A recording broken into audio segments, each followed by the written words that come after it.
Hey, what's going on, everybody? Welcome to my channel. Thank you for joining, and let's get right into it and talk about yeast. So here's what I learned about yeast pretty recently. I'm very new into the distilling beer product world, but I want to get into it, and that's what I did. I wanted to learn about yeast today and how it functions. And because I'm so new, I don't know how the community actually sees it firsthand. All I can do is do research online to find out.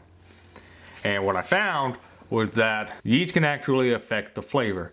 So if Jack Daniels was just going like, yeah, we have some leftover yeast in the back, just use that, well, it could produce a different flavor Knob Creek.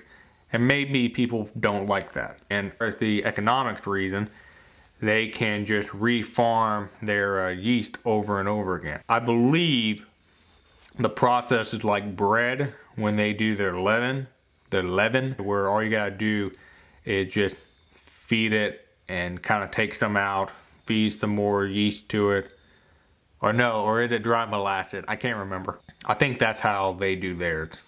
And when they do that, it saves a lot on production cost rather than having to buy it from another source. So what is yeast though?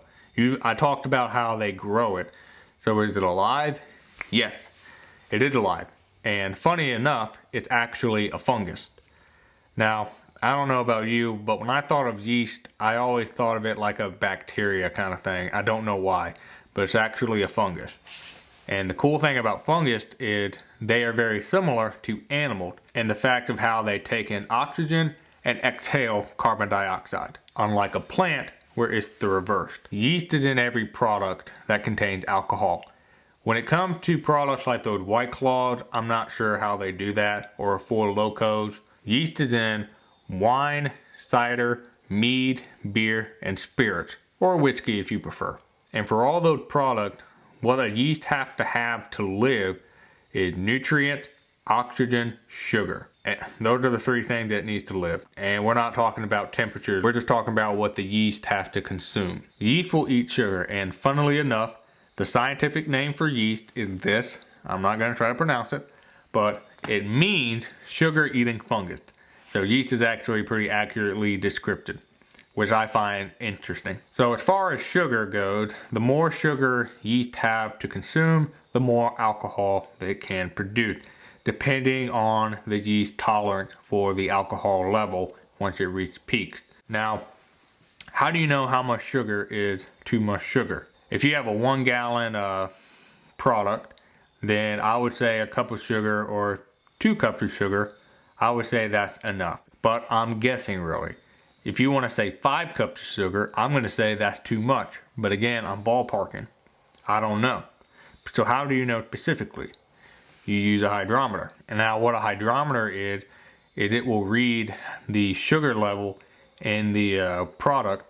And not only will it read the sugar level of the product, it'll also give you an estimation of how much alcohol will be produced once it's all fermented. If you want to continue to create any type of alcoholic product you want, I would highly recommend getting a hydrometer. I don't have one. I know, it's a shame. But I plan on getting one pretty recently, because since I started the channel, I'm going to need one. And if you really like numbers like I do, it's really fun. Also, hydrometers are really good for, say you want to create a dry wine. Now, what's a dry wine? A dry wine is when the yeast has completely exhausted all the sugar that's in the product. So you could want a dry wine, but oh no, you don't get a dry wine anymore.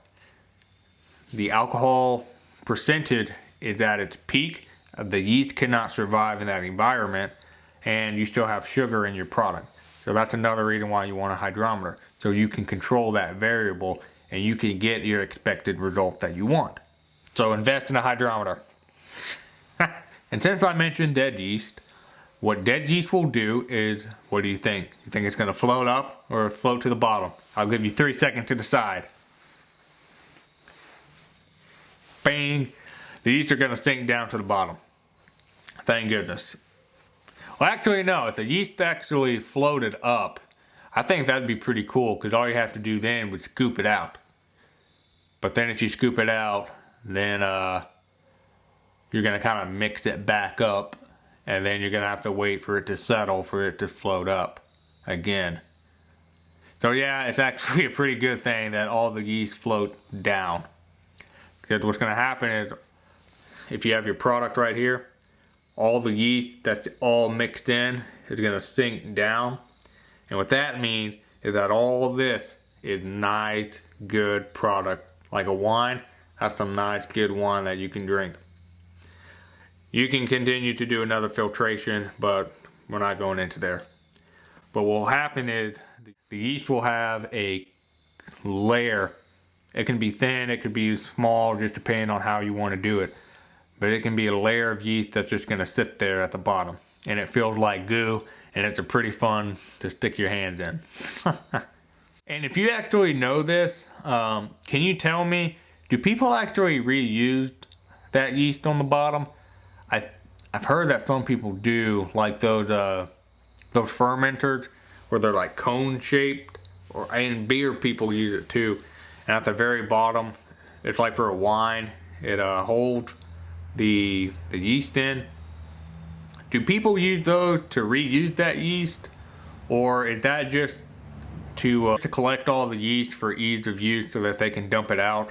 I'm curious if you know, because I don't know, and I would love to learn. So we talked about yeast, we talked about that they need oxygen, that they need sugar, and that they need nutrients. We didn't go much into nutrients, but just think about it as, if you use mineral water, I think that'll be fine for a beginner, but if you want to be more advanced, you can go out and buy some nutrients and put that in. I have not, and I don't have it on my notes with me, but I have not done any research on what type of nutrients yeast need. But if you just type in yeast nutrients, you'll get a whole bunch of it, and I'm sure they're a great product out there. But going back to yeast, what type of yeast do you need?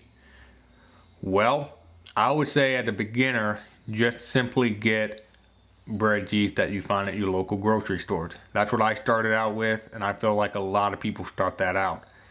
And there are lots of videos, and I'll put a link of this guy. I can't remember his name at the moment, and I know that something got kicked in, and you're just gonna have to push through, and hopefully that doesn't bug you that much. But there's this guy on YouTube, I'll put his name in the description. He has a pretty good video on the difference between bread yeast and actually going up. I think he used 11 Lalvin.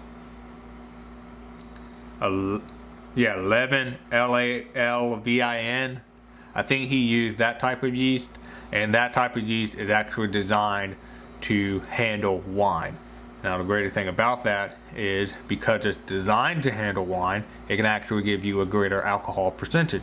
Watch his video, it's a great video, I would highly recommend it. But as a beginner, you can start off with using the bread yeast, and then you can actually start going up and creating the, getting the better yeast specifically for whatever you want to create.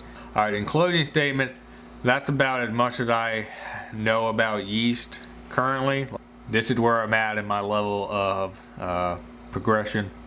So, but I hope you enjoyed the video. I hope you enjoyed my comments. And my battery's about to die. I'm gonna switch that out. Microphone. So, new battery. But in closing statement, this is fucking YouTube. You already know what to do. Like, share, all that, do all that crap. This ain't your first rodeo. Later, Gators.